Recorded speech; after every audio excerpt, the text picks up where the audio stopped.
What's up, everybody? Kafka here, and we are 5 days away, about 5.5 days away from PoE 2, Path of Exile 2 launch, and I want to talk about theory crafting and make sure everyone had the resources that I found. So Spanky in my chat on my stream last night showed me a couple new things, and then I had a couple things that I knew about. So thank you, Spanky, for that. All right, so what we got here is the PoE2 database. I can't believe someone put this together. This is actually so cool. So you could choose a couple different things in this. So first off, you could choose your class. So I'm going to choose Sorceress, and it shows 29 out of 33 skills. So it's skills like Spark, Ice Nova. You could just hit Control Find, and I want to find Ball Lightning. So I could go to Fireball. And check every skill that has been talked about, leaked about. It's been in a video. These people have found it, and you could read about that skill and kind of how you want to build your character. So we got 29 here out of the 33 that are going to be available. And man, I'm having some fun reading through these skills. They look so cool. There's a skill called Comet, and this thing does a cold damage that like shoots the air, a massive chunk of ice from the air, and does high damage. There's the Ball Lightning. We all seen the Ball Lightning build video. That thing looks crazy, and we're theory crafting of some ways to make that build super strong. We're also thinking about the ascendancies, but this shows all the skills. Really cool. So you could pick any class. So if I want to pick Mercenary, I could go to Mercenary, and they have 18 out of the 26 showing. You could read about, the gas grenades or the high velocity rounds or the flash grenades or the permafrost bolts, all the cool things that they could do. Then we could go into support gems. So support gems, we know about 100, there's 173 is what it looks like. And all these support gems can be used on any of your skill. You could only use one support gem per skill tree, so you can't use multiple of added lightning damage or added cold damage, so you could only use one.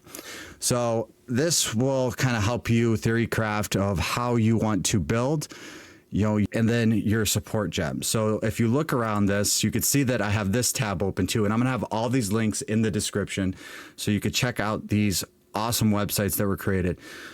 So right here I put Ball Lightning, and I could read through. So this actually allowed me to put in a support gem I want. I could just search for, this is called PoE2skills.com.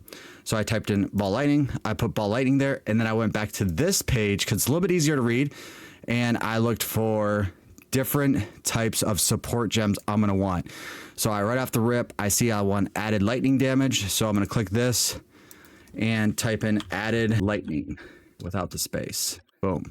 So now I have the support gem added lightning damage. So this is exactly how it's going to look in PoE2. So you're going to put your skill, which is Ball Lightning, and then you're going to put a support gem. It looks like you get up 1, 2, 3, 4, 5 support gems for each skill.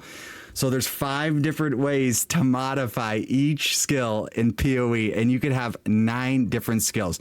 So I hear that it's pretty easy to get like the few, and then you'll have to do some like in game to get the rest of the actual support gems. But now that I hit added lightning damage here, I probably aren't going to do too many like super lightning damage build or abilities on the bar. So the reason why, a couple things. So for the Sorceress, you could have 2 staffs. So if I wanted Fireball here, so let's just say I wanted Fireball, and then I could do added fire damage, so Wildfire. So I added Fireball, and now when I use my staff that is equipped to the Fireball skill, it will switch to that staff. And then if I use the Ball Lightning, it will switch to that staff. So that's something very unique that you could do in PoE2 with the Sorceress. You could carry 2 staffs, and when you're using the correct ability for that staff, it will allow you to switch between. Also think a couple cool things about this. This is just the start of this website, the PoE2 database, and they mean database because there's a lot, right? So we can look up all the gems. We talked about that, the skill gems, support gems, and then there's also spirit gems, because spirit gems are for your spirit abilities. So if you have like Arctic is a spirit ability, it doesn't take mana. There's a new bar called Spirit. And Spirit, there's your HP, your mana, and your Spirit. these support the spirit abilities. So that's all these items right here. So you can look through those as well. They actually go through some of the axe info. So we already know some info about Axe 1 because a lot of people have been playing it. So there are some info and some gameplay that you could watch if you wanted to around the different acts. I'm going to keep that as a surprise for me because I don't want to ruin anything because I am super about the game. So then there's some of the mechanics. I would read through all these mechanics. It talks about dodge roll. It talks about spirit, what I just went over, quest, and then gold. So you could see that. It gives some really good information here. If you click on it, just a quick hit around some of these things, a quick hit around what dodge roll is. And you could learn a little bit more about the mechanics for the game. So really, these two websites kind of go hand in hand. And you're going to want to check out both of them. If you like it, if you like the Theorycraft a little bit, Kafka likes Theorycraft, comment down below. Do you want me to make a full build of the ball lightning or just a random build that I think would be well for the sorceress? Because there's not only the skills and the support gems and the spirit gems, there's also going to be the passive skill tree. So this looks right. It looks huge. It looks a little intimidating, but realistically it's not. I can't believe whoever made this must have went through every video because they just in every video and every passive skill tree node they seed.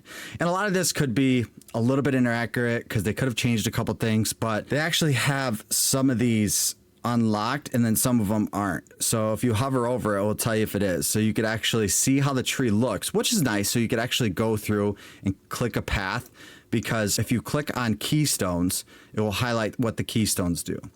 So those are like your abilities that are like game abilities for your character. Like this might change the way you build your character when you go get these keystones. So those are the keystones. And then there's notables. The notables are like huge to your character. So like plus to all level cold spells. Really good, right? For your cold damage. Increase the effect of dealt damage 15% faster. This one's huge. This is crazy for ball lightning. 2% increased damage per 10 intelligence. So you could really look through and see some of these notables, and then there's just the smalls. And the smalls are just little things that buff your character, and if you've ever played ARPGs, you shouldn't have a problem picking those. I think they have some smalls that are unlocked here, but that's just kind of the way you go. And then on top of that, there's called attribute highways. So if you see these are highways. So these long lines that go to different spaces. These are called attribute highways. These allow you to connect to different parts of the tree. So realistically, it's really good to know what notables and if a keystone you're gonna need, because I know that I'll need this with the ball lightning build. So I have to figure out the best pathway to be the most offensive to get there. So like if following along, I would probably be clicking around here.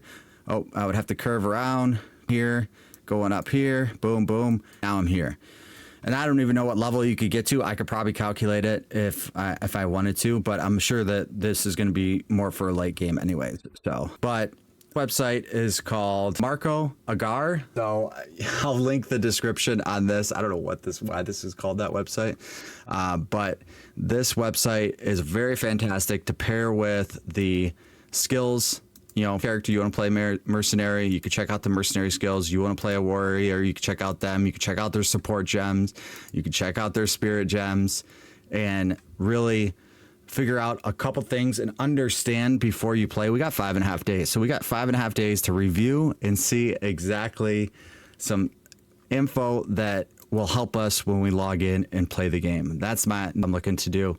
I think that these 3 websites help out a ton. So check them out in the link. I don't know who made these, but I appreciate whoever made these and just my plans for the week. So I am going to try out the season 7 PTR of Diablo on Tuesday's stream. So if you want to check out Kafka's stream, that it is Tuesday at around 7:30 Eastern. But then come Friday, we are going to skip the Thursday stream. We're going to stream freaking as long as we could on Friday. This comes out 1 p.m. Eastern. So I will be on as soon as it is. Hopefully we get in. Hopefully there's no interruptions. I don't know. It might be. We'll see. We just hope that it isn't. So 1 p.m. Eastern, I will be on, and I will be live right before that, so you can come check out what Kefka's doing if you're not able to play right away. But if you are playing, drop by, say what's up, tell me what class you're building, drop a comment, let me know. I'd love to hear it. Thank you guys for watching. Use these guides, and I will see you in the next video.